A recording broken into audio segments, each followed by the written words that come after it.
नमस्कार. श्री ब्रह्मचैतन्य महाराज गोंदवलेकर प्रवचन. आज 9 एप्रिल. संत हे भगवंताची आठवण करून देण्याचे कार्य करीत असतात. ज्याला सत्याचे ज्ञान झाले तो सर्वज्ञच बनला आणि जे या सत्याला धरून राहतात ते संत होत. संत आपल्याला मार्ग दाखवायला तयार असतात, परंतु आपला अभिमान आड येतो आणि आपण संतांना नावे ठेवतो. एक जण संतांना उद्देशून म्हणाला, तुम्ही आमचे नुकसान करता. अपकार करणाऱ्यावरही उपकार करायला सांगून आम्हाला मेषपात्र करता. वास्तविक आपल्या संतांनी कर्मांचा ढीग पाडला आहे, पण त्यांच्या आणि आपल्या कर्मामध्ये फरक आहे. राम करता या भावनेने त्यांनी आपले कर्म केले, आपण मीपणाने करतो म्हणून कर्म आपल्याला बंधनकारक बनते. संतांची कामगिरी कुणाला दिसत नाही आणि आमची फक्त दिसण्यापुरतीच असते, त्यामुळे ती पुरी पडत नाही. एखादा पुष्कळ ज्ञानी झाला, पण ते ज्ञान जर वृत्तीत उतरले नाही तर त्याचा काय उपयोग? जगाचे खरे स्वरूप समजून घेण्यासाठी जो सुखदुःखाच्या जाळ्यात सापडला नाही त्याच्याकडे जावे. जो साक्षीत्वाने राहून जगापासून अलिप्तच राहतो. कर्म करूनही तो अलिप्त राहतो. आपण मात्र सुखदुःखात गुरफटून जातो.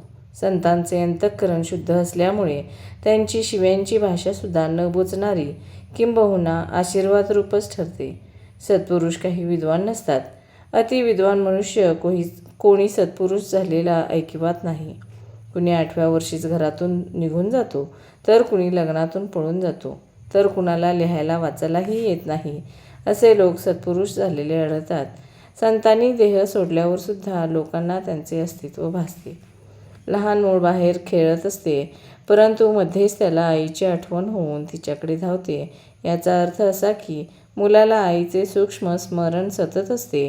तसा भगवंताचा चटका, तशी त्याच्या अस्तित्वाची जाणीव, तशी त्याची निष्ठा आपल्याजवळ पाहिजे. भगवंताची अशी तळमळ लागली की मनुष्य वेडा बनतो. त्या स्थितीत त्याला कुणी संत भेटला की तो निवांत होतो. संत हे खरोखर आईसारखे आहेत.